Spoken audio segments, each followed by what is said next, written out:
So Saraswat cuisine is very light on the stomach, so it's not very complicated. I basically from Calcutta, when I started knowing about Goa, it was all about pork vindaloo, pork sopatil, asad and rashad masala. We didn't know that Human and Shit has actually been inspired by the Saraswat cuisine.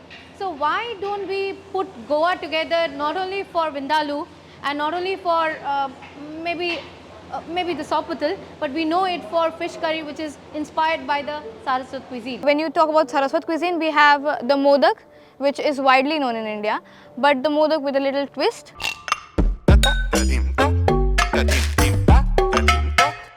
It is steamed and sometimes fried, and it's stuffed with coconut and jaggery.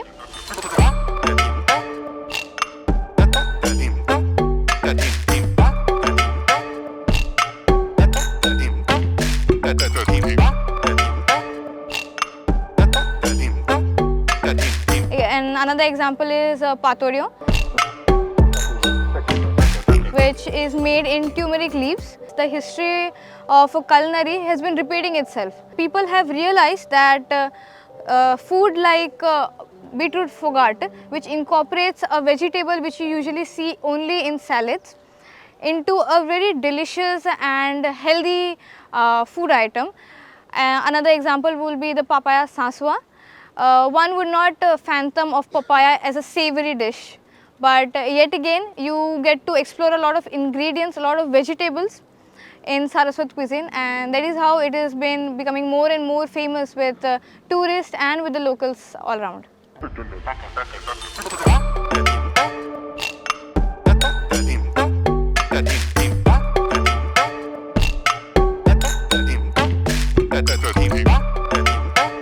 If you want to ever try the Saraswat cuisine, I would always suggest you look up to videos of home cooks on YouTube who show you the authentic and the original recipes with a little twist of modern spices.